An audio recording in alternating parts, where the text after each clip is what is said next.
Hello and welcome to exam concept. इस lecture में हम करेंगे एसएससी में जो भी प्रीवियस ईयर क्वेश्चंस आए हैं उसके बारे में हम देखेंगे। तो इस लेक्चर में हम देखेंगे वैदिक पीरियड के बारे में और ये पार्ट 1 है वैदिक एज का। तो हम क्वेश्चंस को शुरू करते हैं। तो पहला क्वेश्चन जो है वो ये है कि India was name Bharat after the Bharat जन। तो इंडिया का नाम जो भारत था ये भारत जन के ऊपर रखा गया है। ये किस वेद में पहली बार मेंशन किया गया है? तो ऑप्शन है यजुर्वेद, ऋग्वेद, अथर्ववेद या सामवेद। तो इसका जो सही आंसर है वो क्या है? इसका सही आंसर है ऋग्वेद। तो ऋग्वेद जो है इसमें भारत ट्राइब या भारत जन का पहली बार मेंशन है। भारत ट्राइब जो थी ये उस टाइम की प्रोमिनेंट आर्यन ट्राइब थी ऋग्वेद के टाइम पे। ऋग्वेद जो है ये ओल्डेस्ट वेद है, चारों वेदों में 4 वेद हैं टोटल, और इसी ट्राइब के नाम पे भारत रखा गया है। और ऋग्वेद जो है ये 10 मंडल और 1028 सूक्तियों में विभाजित है।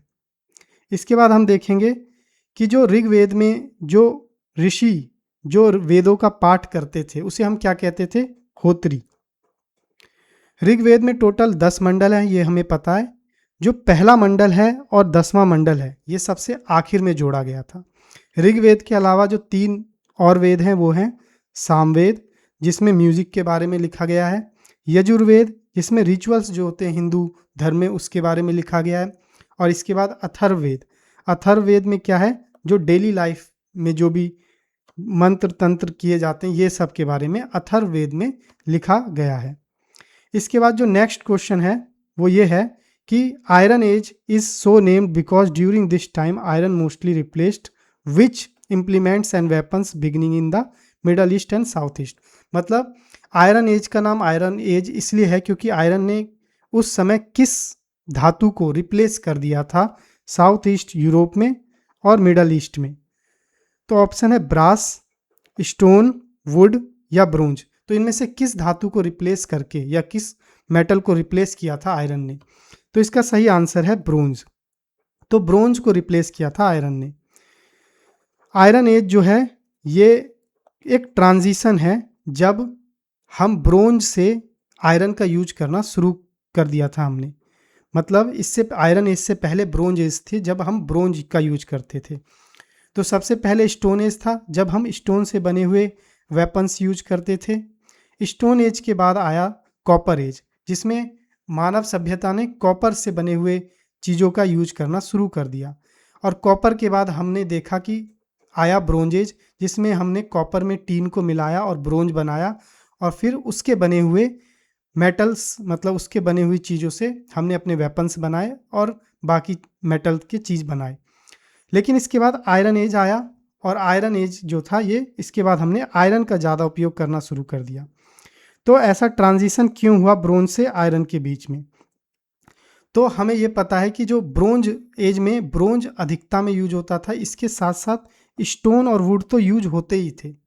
लेकिन ब्रोंज एज खत्म होने के बाद जब आयरन एज की शुरुआत हुई तो आयरन एज मतलब आयरन जो था लोहा वो ज़्यादा यूज होने लगा। और आयरन एज कब से कब तक था? लगभग 1200 बीसी से लेकर 600 बीसी तक आयरन एज था। अब हम देखते हैं आयरन और ब्रोंज में क्या क्या फ़र्क है और क्यों ऐसा हुआ। जो ब्रोंज है इसका कंपोजिशन देखें तो ब्रोंज 2 मेटल से बना है मिलके, एक तो कॉपर एक टीन। जबकि आयरन खुद में ही एक एलिमेंट है, मतलब अगर हम ओर से निकालें तो सीधा आयरन ही निकलता है। अवेलेबिलिटी की बात करें तो उस टाइम में टीन बहुत रेयर पाया जाता, तो हम टीन क्या करते थे? अफगानिस्तान या बलूचिस्तान की तरफ से इंपोर्ट करते थे। जबकि आयरन जो है भारत में हर जगह मतलब अबेंडेंट मात्रा में पाया जाता था क्योंकि आयरन और भारत में थे। ड्यूरेबिलिटी की बात करें तो ये जो ब्रोंज है ना ये थोड़ा सॉफ्ट होता है आयरन के मुकाबले, मतलब इसको बार बार शेप करना पड़ता है। अगर हमने कोई वेपन ब्रोंज का बनाया है तो थोड़े दिन बाद ख़राब हो जाएगा, सिर्फ हमें फिर से शेप करना पड़ेगा। जबकि आयरन जो है ये ब्रोंज से बहुत ज़्यादा हार्ड होता है, ज़्यादा ड्यूरेबल होता है, क्योंकि इसमें कार्बन अगर हम और मिला दें तो ये स्टील बन जाता है जो कि और ज़्यादा हार्ड होता है। इसके बाद हम इम्पैक्ट की बात करें तो ब्रोंज जो था ये लिमिटेड मात्रा में था, इसलिए इसे इलीट लोग ही यूज करते थे क्योंकि इसका हाई कॉस्ट था। जबकि आयरन जो था ये बहुत ज़्यादा चीप, क्योंकि अबेंडेंट मात्रा में था तो ये सस्ता होता था, इसलिए इसका वॉरफेयर में बहुत ज़्यादा उपयोग होता था। नेक्स्ट क्वेश्चन जो है कि in which of the following Veda was the 10 राजन वार मेंशन, इनमें से किस वेद में 10, ऋग्वेद या यजुर्वेद? तो सही आंसर क्या है इसका? सही आंसर है ऋग्वेद। जो ऋग्वेद है इसमें 10 राजन वॉर के बारे में मेंशन है। 10 राजन वॉर क्या था? जिसमें 10 राजाओं ने लड़ाइयाँ लड़ी थी, और ये बहुत ज़्यादा सिग्निफिकेंट और हिस्टोरिकल इवेंट है जो कि ऋग्वेद में मेंशन है। हिस्टोरिकल इसलिए है क्योंकि इसी इवेंट के बाद जो भारत ट्राइब थी वो जीत गई थी, और इंडिया का नाम आगे चल के भारतवर्ष था। तो इस 10 राजन वॉर के बारे में हम देखते हैं ये कहाँ हुआ था। तो ये पारूसनी नदी जो है इसके किनारे हुआ था। पारूसनी जो रिवर है इसका मॉडर्न नेम है रावी नदी, जो आज की रावी नदी है इसी का नाम पहले पारूसनी था। कॉम्बेंट हुआ था किसके बीच में? तो एक तरफ थे सुदास, राजा सुदास जो कि भारत ट्राइब के लीडर थे, और दूसरी तरफ थे 10 अलग ट्राइब, जिसमें से 5 तो थी आर्यन की ट्राइब और 5 थी नॉन आर्यन ट्राइब। ठीक है, तो इनके बीच में युद्ध हुआ था। एक तरफ तो राजा सुदास और एक तरफ ये 10 ट्राइब, जिसमें 5 आर्यन 5 नॉन आर्यन थे। 2 ऋषि भी थे उस टाइम जिन्होंने डिफरेंट डिफरेंट जो साइड थी उनको सपोर्ट किया। जैसे ऋषि वशिष्ठ थे, उन्होंने किसको सपोर्ट किया? उन्होंने राजा सुदास को सपोर्ट किया था। जबकि ऋषि विश्वामित्र जो थे इन्होंने उन 10 ट्राइब को सपोर्ट किया था। आउटकम क्या आया कि अंत में जो थे राजा सुदास ये जीत गए इस युद्ध में, और इसीलिए उनकी सुप्रीमेसी हुई, और भारत ट्राइब के नाम पे ही आगे चल के भारत का नाम भारतवर्ष रखा गया। और ये सारी जो बातें हैं ये कहाँ पे हमें पता चलती है? तो ये हमें पता चलती है ऋग्वेद के 7वें मंडल में, जो कि 7वां बुक है, उसमें ये बातें पता चलती है।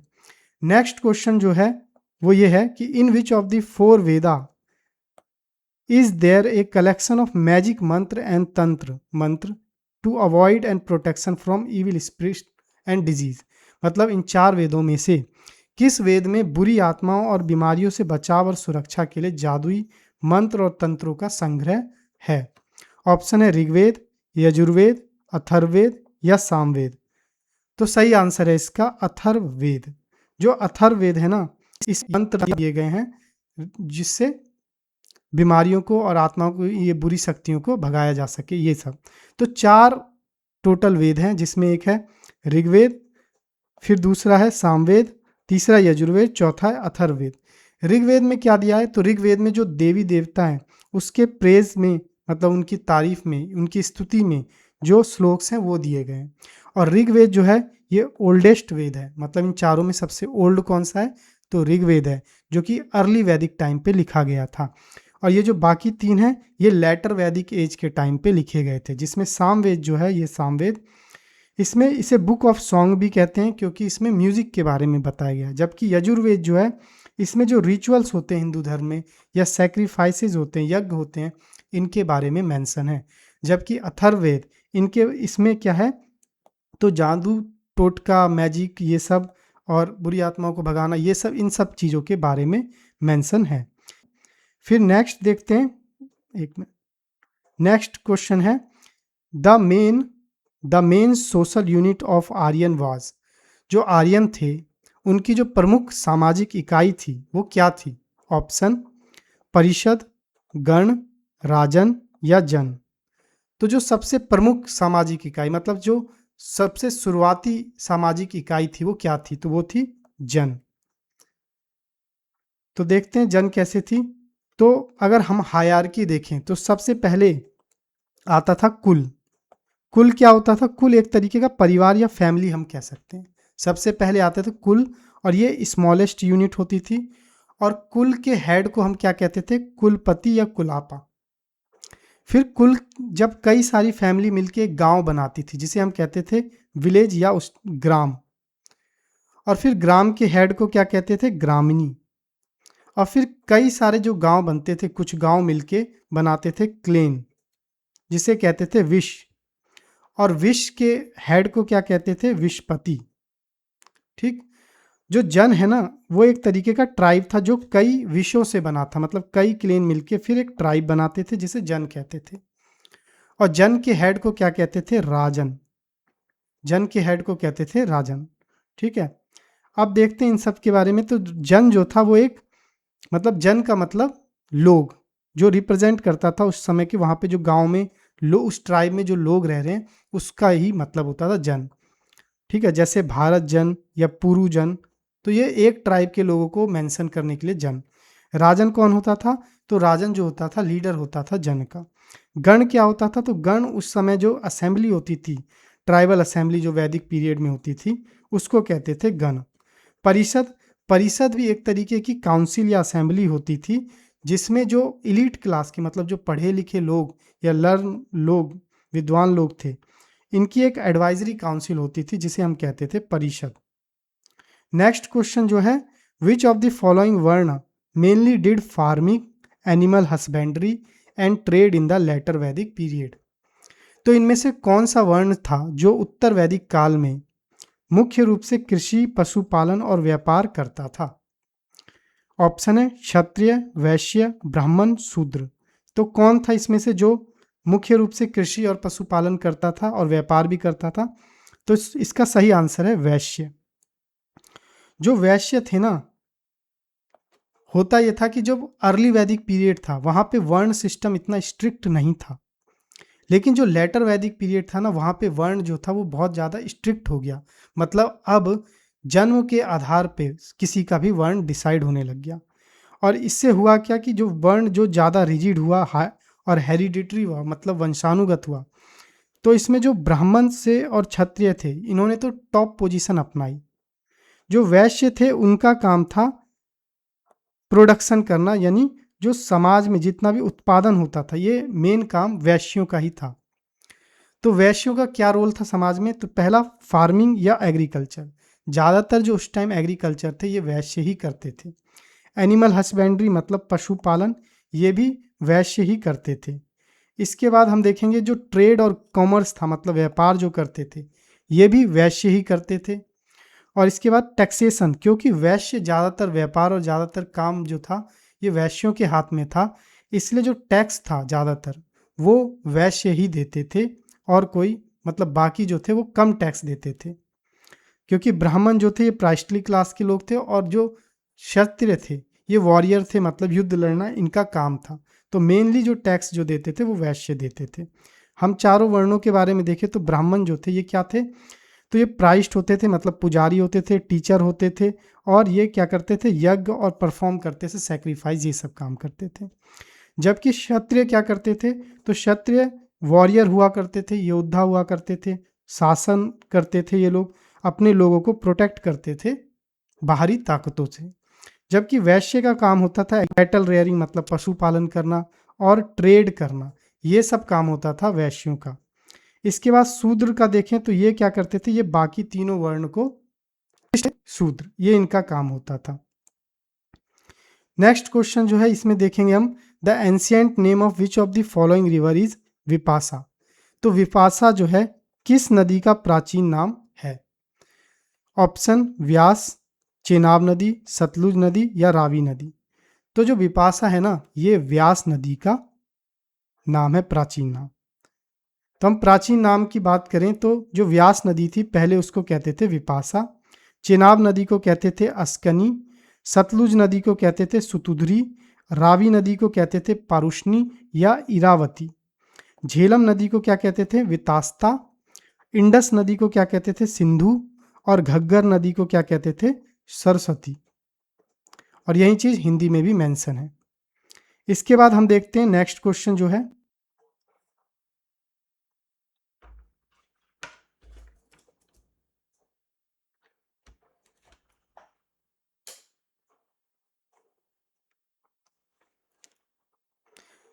नेक्स्ट क्वेश्चन है, the Vedic Aryan lived in an area called Sapta Sindhu which means the area of drain by 7 rivers. Jhelum river is one of the 7 river. What was the ancient name of the Jhelum river? मतलब Vedic time में हमें ये पता चलता है कि जो वैदिक आर्यन लोग थे ये कहाँ से थे? ये सप्त सिंधु नाम की एक जगह पे रहते हैं। मतलब ऐसी जगह जहाँ पे 7 नदियाँ बहती थी। झेलम उन नदियों में से एक नदी थी। तो झेलम का जो एंशिएंट नाम था वो क्या था? ऑप्शन है पारुष्णी, विपाशा, अस्कनी या वितास्ता। तो इसका सही आंसर है वितास्ता। तो झेलम का नाम जो था, प्राचीन नाम, वो क्या था? वो था वितास्ता। और हिस्टोरिकल बात करें तो सप्त सिंधु क्या थी? सप्त सिंधु एक ऐसा रीजन था जहाँ पे 7 नदी बहती थी, जिसमें से एक तो थी इंडस और 6 इसकी ट्राइब्यूटरी, जो कि थी झेलम जिसको वितास्ता कहते थे, चिनाब जिसका नाम पुराना अश्कनी था, रावी जिसका नाम पारुष्णी, व्यास जिसका नाम बिपाशा और सतलुज जिसका नाम सुतुदरी था। और इसके साथ ही एक और नदी थी सरस्वती, जिसको आज हम घग्गर कहते हैं, जो कि सूख चुकी है। और ये जो झेलम नदी थी, जिसे वितास्ता कहते हैं, यहीं पे हाइडेस्पेस की लड़ाई हुई थी। जो अलेक्जेंडर द ग्रेट थे और पोरस थे, इन दोनों के बीच ये लड़ाई हुई थी 326 बीसी में। फिर उसके बाद देखते हैं बाकी नदियों के नाम। तो हमने देखा कि पारुष्णी किसका नाम था? रावी नदी का। विपाशा किसका नाम था? ब्यास नदी का। और अस्कनी किसका नाम था? चिनाब नदी का। नेक्स्ट क्वेश्चन है कि the Rigveda contain a hymn in the form of a dialogue between the sage, Vishwamitra and two river worship as goddess, which river are these? मतलब ऋग्वेद में जो ऋषि विश्वामित्र हैं, उनका 2 नदियों के बीच संवाद दिखाया गया है, जो कि देवी के रूप में पूजी जाती है। तो ये 2 कौन सी नदी हैं? Option Ravi and Chenab, Alaknanda and Bhagirathi, Beas and Sutlej, Ganga and Yamuna. तो इसका सही आंसर क्या है? व्यास एंड सतलुज। जो व्यास एंड सतलुज है, इसका मेंशन है ऋग्वेद के 3रे मंडल में, जिसमें 33 श्लोक हैं। और उसमें ये वर्णन है कि जो विश्वामित्र थे, इनका संवाद हुआ था 2 नदियों से, ब्यास से और सतलुज से। व्यास का जो प्राचीन नाम है वो है विपाशा, और सतलुज का जो प्राचीन नाम है वो है सुतुदरी। फिर इसके बाद हिस्टोरिकल सिग्निफिकेंस देखेंगे। तो इस जो ये श्लोक हैं जो 3रे मंडल में हमें मिले, इससे हमें क्या मिलता है? तो इससे हमें जियोग्राफिकल एविडेंस मिलता है कि अर्ली आर्यंस जो थे, ये पंजाब रीजन में सेटल्ड हुए थे। इसके बाद गंगा और यमुना के बारे में देखें तो ऋग्वेद में मेंशन तो है, लेकिन बहुत कम बार, जबकि बाकी नदी जो जैसे कि ये सप्त सिंधु नदी है, इनका बहुत ज़्यादा मेंशन है ऋग्वेद में। Atharvaveda is a collection of dash division. जो अथर्ववेद ग्रंथ है का संग्रह है, ये कितने भाग में विभाजित है?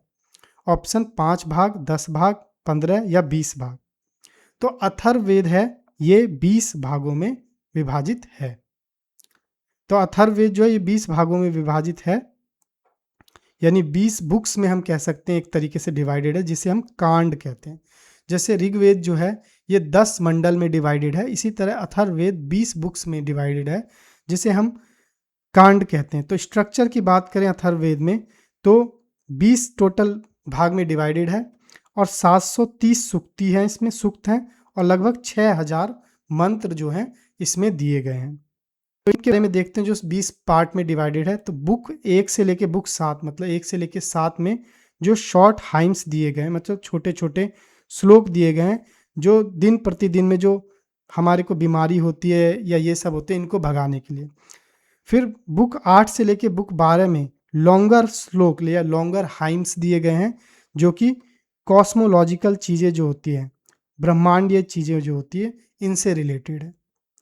और बुक 13 से बुक 18 में जो है, इसमें स्पेसिफिक चीज़ों का मेंशन है, जैसे शादी ब्याह, जैसे मैरिज जो है ये 14वें कांड में दिया गया है। फ्यूनरल राइट, जो लास्ट राइट होते हैं, संस्कार होते हैं, ये 18वें कांड में दिया गया है। इसके बाद 19 और 20 बुक जो है, ये इसे माना जाता है कि ये बाद में ऐड की गई है, और इसमें से जो हाइम्स लिए गए हैं वो कहाँ से लिए गए हैं? तो वो लिए गए हैं ऋग्वेद से। ठीक है। नेक्स्ट क्वेश्चन जो है कि द मेन कलेक्शन ऑफ वैदिक हाइम आर कॉल्ड। जो वैदिक भजन या वैदिक हाइम्स है, जो सूक्ति हैं, इनके मुख्य संग्रहों को क्या कहा जाता है? सूत्र, पद, संहिता या मुख? तो सही आंसर है इसका संहिता। जो वैदिक हाइम्स हैं, इसको कहते हैं संहिता। संहिता, संहिता का मतलब होता है एक तरीके से कलेक्शन करना, संग्रह करना। और 4 वैदिक संहिताएं। कौन सी 4 वैदिक संहिताएं? ऋग्वेद, सामवेद, यजुर्वेद और अथर्ववेद। ऋग्वेद में जो है टोटल 1028 सूक्ति है। वैसे सामवेद में देखें तो इसमें ज़्यादातर जो है म्यूजिकल चीज़ों के बारे में लिखा गया है, और यजुर्वेद में रिचुअल परफॉर्मेंस या सैक्रिफाइसेस जो इनके बारे में, जो हिंदू धर्म में जो यज्ञ होते हैं इन सब के बारे में मेंशन है। और अथर्ववेद में क्या मेंशन है? जो दिन प्रतिदिन तंत्र मंत्र करके जो इलाज किया जाता था, जादू टोटके किए जाते थे, ये सारी चीज़ें अथर्ववेद में मेंशन हैं। इसके बाद हम देखें तो सूत्र क्या होते हैं? तो सूत्र जो होते हैं ये छोटे छोटे शॉर्ट टाइप के श्लोक होते हैं, जिसे यूज किया जाता है रिचुअल्स में, पढ़े जाते हैं। पद जो है इसमें ये वेदों का हिस्सा तो नहीं है, लेकिन वेद के पाठ की एक विधि को कहते हैं पद। मुख ये भी वेद में नहीं दिया है। मुख का एक्चुअल मतलब मुंह या चेहरा होता है, लेकिन ये वेद में नहीं दिया है।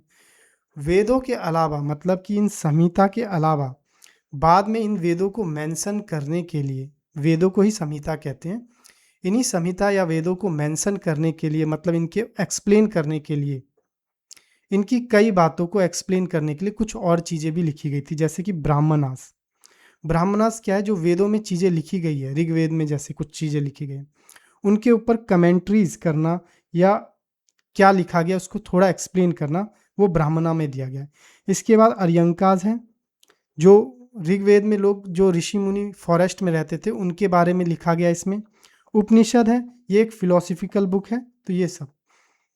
नेक्स्ट क्वेश्चन अगर हम देखें, which of the following varna was responsible for protecting people and administrating justice in ancient India as per rule laid down by the Dharmasutra और धर्मशास्त्र?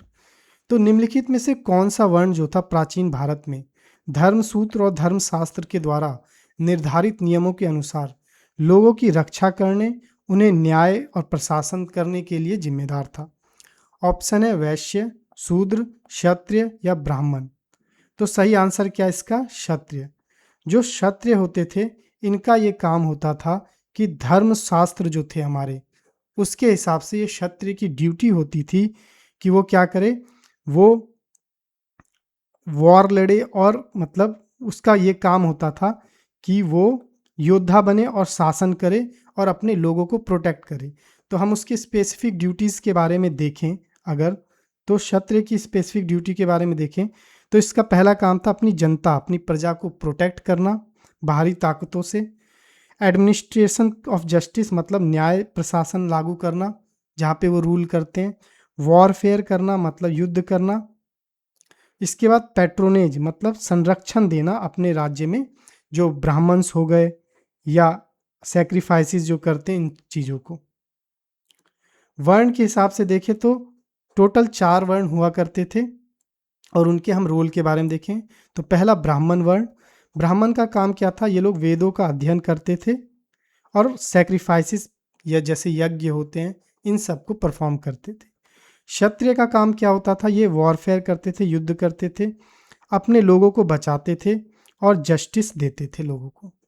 इसके बाद वैश्य का काम क्या होता था? ये एग्रीकल्चर करते थे, कैटल की रेयरिंग करते थे मतलब पशुपालन करते थे, और ट्रेड करते थे, व्यापार करते थे। शूद्र का काम क्या होता था? इन बाकी जो वर्ण हैं इनको, इनकी सेवा करना या मतलब इनको हेल्प करना या असिस्ट करना कह सकते हैं, पर ऐसा जरूरी नहीं था, ये मेंशन था उस वेदों में बस। As per ancient Indian philosophy the purushartha और the 4 aim of life does not include. जो इंडियन फिलोसफी है उसमें जो पुरुषार्थ या जो 4 एम होते हैं जीवन के, उसमें से इनमें से कौन सा इंक्लूड नहीं है? ऑप्शन है अर्थ, काम, यश या मोक्ष।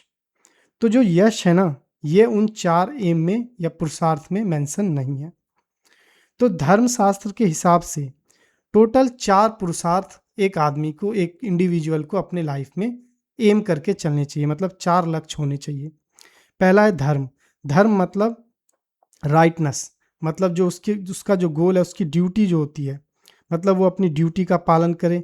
वो एथिक्स मतलब अपनी नैतिकता का पालन करे। मोरल लॉज मतलब नैतिक नियमों का पालन करे।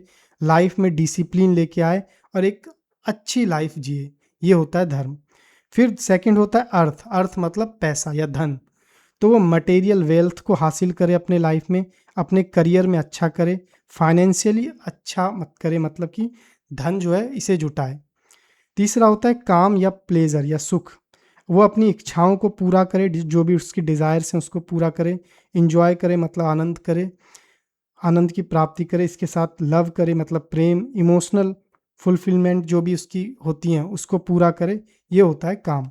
इसके बाद मोक्ष क्या होता है, जब उसका ये रियलाइज़ हो जाता है, ये इसका अंतिम लक्ष्य होता है किसी भी इंसान का, जब उसे स्पिरिचुअल नॉलेज मतलब मिल जाता है और सेल्फ रियलाइजेशन हो जाता है, तो वो उस जीवन मृत्यु के चरण से, मतलब जो जीवन मृत्यु का साइकिल है, cycle of birth and death, उससे दूर हो जाए और जीवन का अंत करे। ये होते हैं 4 लक्ष्य, जिसे 4 पुरुषार्थ कहते हैं, जिसमें जो यश है वो नहीं है। यश का मतलब क्या होता है, ख्याति, मतलब लोगों के बीच पॉपुलर होना। तो ये 4 एम ऑफ लाइफ में नहीं है धर्मशास्त्र के हिसाब से। नेक्स्ट क्वेश्चन वो है, the Vedic view of an individual and his relation to society is determined by 4 objective of life, which of the following is not one of these objective. तो अगर वैदिक व्यू के हिसाब से देखें, वैदिक दृष्टिकोण के हिसाब से देखें, तो किसी भी व्यक्ति और समाज में उसके 4 उद्देश्य होते हैं, जो जैसा कि हमने देखा था, जिसे पुरुषार्थ कहते हैं। इसमें से कौन सा उद्देश्य नहीं है? ऑप्शन धर्म, मोक्ष, सिद्धि या अर्थ। तो सही आंसर है सिद्धि, क्योंकि हमने देखा था कि 4 एम में जो था, धर्म था, अर्थ था, मोक्ष भी था, लेकिन जो सिद्धि था वो नहीं था। तो सिद्धि नहीं था, तो पुरुषार्थ जो है, या 4 एम जो किसी भी पुरुष के होने चाहिए, इंडिविजुअल के होने चाहिए, वो है धर्म। धर्म हमने देखा कि वो नैतिकता का पालन करे, डिसिप्लिन लाए अपने लाइफ में और अच्छे मार्ग पे चले, अपने जीवन को अच्छा करे। अर्थ का मतलब हमने देखा कि मटेरियल गेन करे, पैसा कमाए, ये सब। फिर हमने देखा काम मतलब वो जीवन में आनंद ले, जो भी उसके डिज़ायर हैं, इच्छाएं, उसे पूरा करे। और अंत में मोक्ष, जब वो जीवन की अंतिम चरण में आ जाए, तो जीवन मृत्यु के साइकिल से बाहर निकल जाए, उसे कहते हैं मोक्ष। सिद्धि का मतलब होता है कि कुछ ऐसा सुपर नेचुरल पावर अटेन कर लेना, इसे कहते हैं सिद्धि। तो ये धर्मशास्त्र के हिसाब में मतलब उन 4 aim of life, 4 aim of life में मेंशन नहीं है। इसके बाद देखते हैं next question, the Vedic literature was compose between. तो वैदिक लिटरेचर जो है, वैदिक साहित्य जो है, उसकी रचना कब से कब के बीच में हुई है? ऑप्शन 3500 बीसी से 2500 बीसी के बीच, 3500 बीसी से 1000 बीसी के बीच, या 1500 बीसी से 800 बीसी के बीच, और 3500 बीसी से 1000 बीसी के बीच। तो इसका सही आंसर है 1500 बीसी से 800 बीसी के बीच। जो वैदिक लिटरेचर थे उनकी रचना जो है 1500 बीसी से 800 बीसी के बीच में हुई थी। तो वैदिक पीरियड को हम 2 भाग में बांट सकते हैं। पहला है अर्ली वैदिक पीरियड, जो 1500 से लगभग 1000 बीसी के आसपास हम बोल सकते हैं। तो इस जो अर्ली वैदिक पीरियड में ऋग्वेद जो था ये लिखा गया था, और इस टाइम जो ये आर्यन लोग होते थे, ये पंजाब वाले रीजन में, या सप्त सिंधु या 7 नदियां जो थी, इस जगह पे रहते थे। लेटर वैदिक पीरियड जो है 1000 बीसी से 600 बीसी के आसपास था। जो ये इस टाइम पे क्या था, 3 वेद लिखे गए थे, जिसमें सामवेद, यजुर्वेद और अथर्ववेद थे।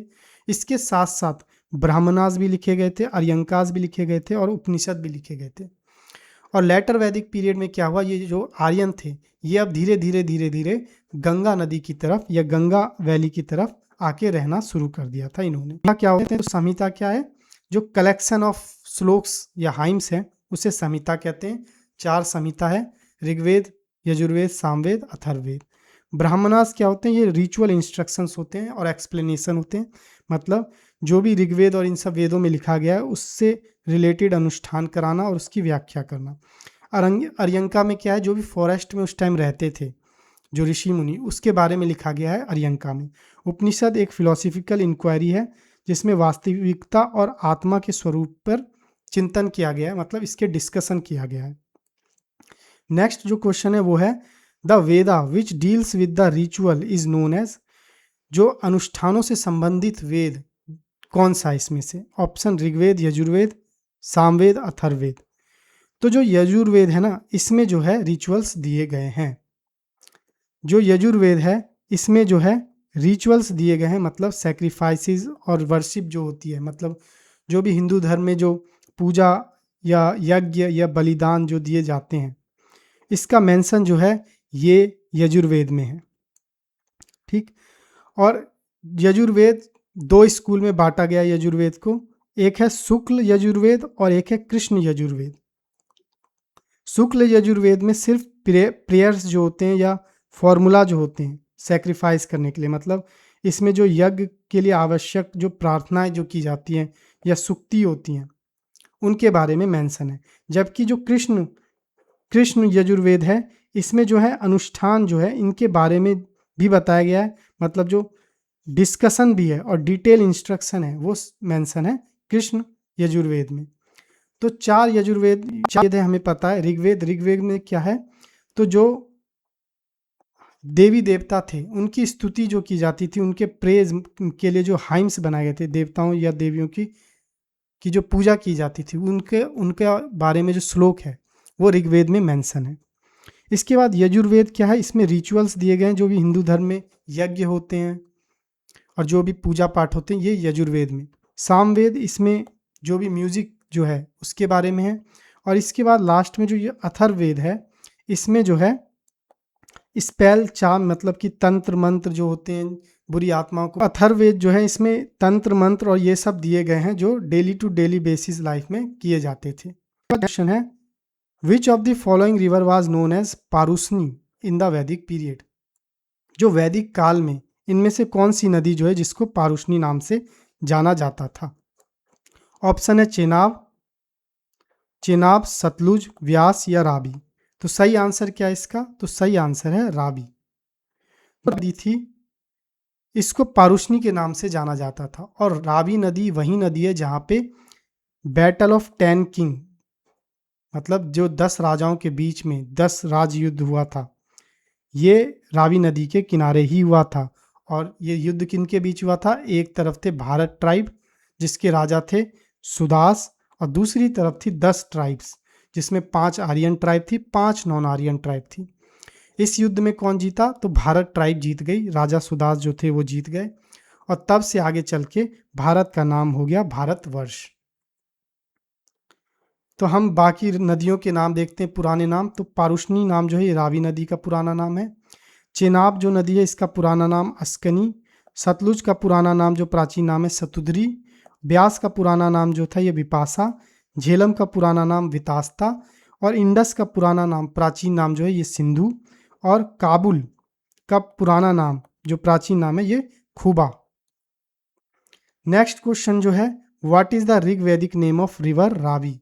तो रावी का जो ऋग्वैदिक नाम है वो क्या था। ऑप्शन वितास्ता, अस्किनी, सुतुधरी, पारुशनी। तो सही आंसर क्या है, पारुशनी। तो जो रावी नदी का पुराना नाम था वो क्या था, पारुशनी था। जैसा कि हमने देखा, और हमने ये भी देखा कि यहाँ पे 10 राज वॉर हुआ था, 10 राजों के बीच में लड़ाई हुई थी। तो बाकी ऑप्शन के बारे में देखें तो झेलम नदी जो थी इसका नाम था वितास्ता, चेनाब नदी का नाम अस्किनी, सतलुज का नाम सुतुधरी और व्यास का नाम विपाशा था। नेक्स्ट क्वेश्चन जो है कि the river Indus was called dash by the Iranian and the Greek about 25 years ago. तो लगभग 2500 साल पहले ईरानियन और यूनानी जो थे ये सिंधु नदी को किस नाम से जानते थे। ऑप्शन वितास्ता, कर्नाली, विपासा या हिंदोज। तो इसका सही आंसर है हिंदोज। जो ये ग्रीक थे और ईरानियन थे ये हिंदोज के नाम से जानते थे। एक्चुअल नाम तो था सिंधु नदी, लेकिन जो ईरानियन थे ये 100 को हौ बोलते थे, तो इन्होंने क्या बोलना शुरू कर दिया, सिंधु को बोलना शुरू कर दिया हिंदू। इन्होंने सिंधु को बोलना शुरू कर दिया हिंदू। और इसके बाद जो ग्रीक लोग थे ये क्या करते थे, ये हौ को एच को मतलब आई बोलते थे। जो ग्रीक होते थे ना ये एच को हटा देते थे, ये एच को साइलेंट रखते थे अपने लैंग्वेज में। तो इसलिए इन्होंने हिंदोस को इंदोस बोलना शुरू कर दिया। और इसी इंदोस से जो सिंधु नदी का नाम है आगे चल के इंडस हुआ और भारत का नाम हो गया इंडिया। ठीक। तो हम देखो सिंधु नदी जो था इसका सांस्कृतिक नाम था या वैदिक नाम जो है सिंधु नदी था। और सिंधु नदी को ही ईरानियन बोलते थे हिंदोज नदी और ग्रीक्स बोलते थे इंडोज नदी। तो बाकी नदियों के नाम हमने पहले भी देखे, जैसे झेलम का नाम था वितास्ता, और जो घाघरा नदी जो नेपाल से निकलती है इसका जो प्राचीन नाम था ये था कर्णाली, और ब्यास नदी था इसका नाम था Vipasa. Following scholar is associated with the Tibet home theory of the Aryan. निम्नलिखित विद्वानों में से कौन आर्यन के तिब्बत स्वदेशी सिद्धांत से जुड़ा हुआ है? मतलब कि किसने ये कहा है कि आर्यन का जो मूल निवास था वो तिब्बत था? ऑप्शन है McDonald, Max Muller, Dayanand Saraswati या बाल गंगाधर तिलक। तो इसका सही आंसर क्या है? तो इसका सही आंसर है दयानंद सरस्वती। जो दयानंद सरस्वती थे ये फाउंडर थे किसके? आर्य समाज के। और इन्होंने अपनी एक बुक लिखी थी या कह सकते हैं एक पत्रिका लिखी थी जिसका नाम था सत्यार्थ प्रकाश। और इस सत्यार्थ प्रकाश में इन्होंने बताया था जो आर्यंस थे ना ये ओरिजिनली तिब्बत से आए थे, जो भारत और चीन के बीच में तिब्बत है वहाँ से आए थे। और इन्होंने कहा था क्योंकि जो भी ज्योग्राफिकल डिस्क्रिप्शन दिए गए या क्लाइमेट के बारे में वेदों में बताया गया है ये इशारा करते हैं कि ये लोग हिमालय प्लेट्यू या तिब्बत की तरफ से आए थे। तो बाकी स्कॉलर्स ने क्या क्या राय दी तो वो देखते हैं। तो दयानंद सरस्वती का हमने देखा कि उन्होंने कहा था कि तिब्बत से आए थे जो आर्यन थे। क्यों कहा था? इन्होंने कहा था कि वैदिक डिस्क्रिप्शन जो है वो ऐसी ज्योग्राफी को मेंशन करता है जो हिमालय पे पाई जाती है। बाल गंगाधर तिलक ने क्या कहा था? इन्होंने कहा था कि जो आर्यंस है ये कहाँ से आए थे? ये आर्कटिक रीजन से आए थे। ये ऐसा इन्होंने क्यों कहा था? इन्होंने कहा था कि वेदों में जो एस्ट्रोनॉमिकल रेफरेंस दिए गए हैं ना उसके हिसाब से उसमें बताया गया कि लंबी भोर होती, मतलब जो सुबह जो होती वो लंबी होती है और रात जो होती छोटी होती, जो कि पॉसिबल है कहाँ पे? ये पॉसिबल है आर्कटिक रीजन में, जो रसिया के ऊपर का रीजन है वहीं पे। फिर मैक्स मूलर ने कहा था कि जो वेद आए वो जो आर्यंस आए थे ये सेंट्रल एशिया से आए थे। ये मैक्स मूलर का कहना था। फिर एसी दास ने कहा था कि जो आर्यंस आए थे ये सप्त सिंधु रीजन से आए थे, मतलब ये इंडिया से ही थे जो 7 नदियां बहती है वहां से। इसके बाद जो मैकडोनल्ड है इन्होंने कहा था कि जो आर्यंस आए थे ये साउथ ईस्ट यूरोप से आए थे। इसके बाद हम देख लेते हैं कि बाल गंगाधर तिलक ने क्या कहा था। तो उन्होंने कहा था कि आर्कटिक से आए थे। इन्होंने एक बुक भी लिखी है जिसका नाम है the Arctic home in the Veda, और इसी में इन्होंने कहा है कि जो ये आर्यंस थे ये आर्कटिक रीजन से आए थे। इसके बाद हम देखें तो कंक्लूजन निकाला जाता है कि जो आर्यंस आए थे ना ये यूरेशियन ग्रासलैंड से आए थे, स्टेप पे जहाँ पे वो, क्योंकि उसमें जो मेंशन किया गया है कि वैदिक लोग जो थे ये ज़्यादातर चरवाहे थे, मतलब ये गाय भैंस चराते थे और गायों को इम्पोर्टेंस दी जाती थी। तो ऐसा होगा ज़्यादा से ज़्यादा घास कहाँ होगी? जहाँ ग्रासलैंड होगा। तो इसलिए ज़्यादातर जो मानते हैं लोग वो ये मानते हैं कि स्टेपे रीजन से आए थे। इसी के साथ ये लेक्चर ख़त्म होता है। अगर आपको लेक्चर अच्छा लगे तो प्लीज़ एग्ज़ाम कॉन्सेप्ट को सब्सक्राइब करें। Thank you.